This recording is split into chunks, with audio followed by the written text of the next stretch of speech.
I think the best way to sum up this week's episode of Shadow's House is that many of these characters were walking on sunshine. Little Miss Failure, Sunshine, Emilico, there's so many different things that have been tossed surrounding both Emilico as well as Kate. And this week's episode, I think, is a pretty good indication that not only is Emilico very different than all of these other faces. I mean, just looking at the adult shadows and how they were discussing what they would do. Oh, I would use this corridor to trap them, to take them out. Pretty much it's a pretty violent game to them by the looks of it. But to see how, honestly, they all have to save their own masters. That has to happen. But they all had so much teamwork there. Hell, even Ricky himself. Like, I'm really unsure of why someone needs to fail. And it feels like with the pacing we're going, and no one's gonna fail. And if that happens, would Edward be very, very, punished? Or is someone going to have to? Because right now, you could argue, well, we have one Shadow Master who looks like shit in comparison to what's supposed to happen. Don't get your clothes dirty, all that type of stuff. It's pretty much the equivalent of a face having some damage done, because then you can't act as the mirror for your master. So, hopefully, at least with Sean and them, they'll go to a location, find a change of clothing, and they'll be able to pass, because it feels like that is going to be a requirement. So while on one hand you have this kind of reckless master who just exploded his way out there, he really thought there wasn't too much dust, and I liked the ferocity from him, because he's pretty much saying, if I see Edward, I'm going to strangle the bitch, because seriously, why would you put us in a small box if we're not supposed to get dirty, especially considering we literally ooze soot on a second-to-second basis. So I'm liking how there's definitely some hostility brewing, not necessarily towards the main group here, but more so on Edward and the bullshit that he's spewing.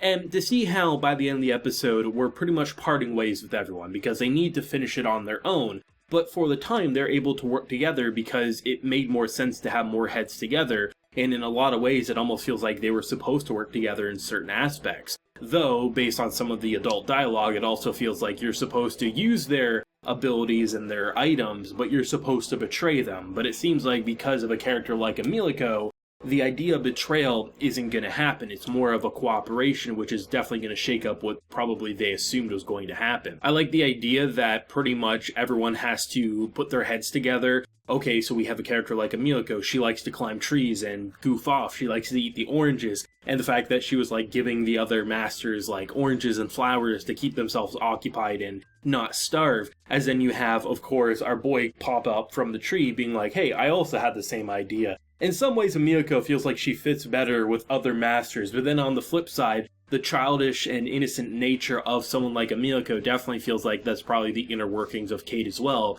She just has a harder time expressing it. The maps were a pretty fun addition to this episode. I like the idea of what assumed to be writing. I'm pretty sure a lot of people agreed, oh, it's really, really small writing. No, it's pretty much the positioning of the masters based on their positions. So a solid line, dashes, things like that. It's pretty clever, especially considering when they put the map to heat, they got to see the lines, the paths that the soot would show you where you could walk. Though sometimes the paths don't really do a whole lot, especially considering when you have certain characters who've literally destroyed the one-way bridge that can only hold if two people walk together. So this episode was kind of honestly, it might just be the Resident Evil in me right now because I'm replaying Resident Evil 8. But in a lot of ways, the way this maze is functioning is it feels like a big Resident Evil puzzle where you have to backtrack, you have to find the right items, you have to work with other people. It feels like in a lot of ways we're playing co-op Resident Evil and you need two characters to finish a door or something like that. And I really like that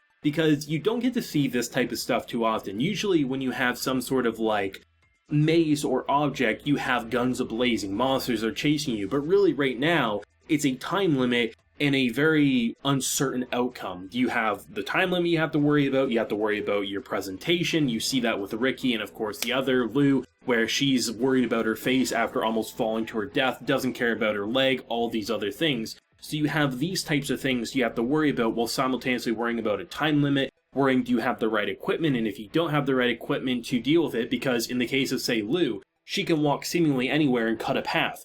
Someone like Emilico can't do that. Sure, she can climb trees if it's climbable, but if there's just a giant hedge maze and you can't go through it without shears, then they're going to have to find a different path. It definitely feels like there's a way to complete everything in this maze, depending on the items you have or how outside the box you think. And it definitely, I think in a lot of ways, you kind of feel a part of the cast. Now, sometimes that can be a little distracting. You're like, okay, they're writing it to make you feel like you're kind of like the wingman of the group. But here, it's supposed to make you question, okay, what good would a magnifying glass be? Well, a magnifying glass turns out to be really good at seeing the finer details and locating your master before maybe everyone else. And based on how a lot of the higher-ups are seemingly okay with sabotage, it feels like it's survival of the fittest. But by combining with the lantern in a dimly lit section of the maze, you get to be able to combine that, accidentally showcase a better route. You have the cart, which is the flowers and the oranges, but also just a good way to,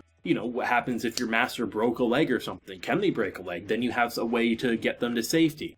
It feels to me like, while it probably wasn't designed to be a co-op experience, it feels like the more trust you have in the other faces, the better shot you have at everyone succeeding. And if it does come down to a matter of who finishes first compared to who finishes last, and one team does have to get eliminated, it'll be interesting to see who ultimately that is, but at the same time, I'm curious, would the higher-ups pass everyone because of the oddball equation that this section of the game clearly is? Or what if instead of failing any of them, they fail Edward instead? There could be a twist like that. It just felt like a very fun episode. It felt like an episode that took its time. It wasn't feeling like it was rushing through things. You can definitely argue maybe in past episodes, oh, did we skim over something here or there?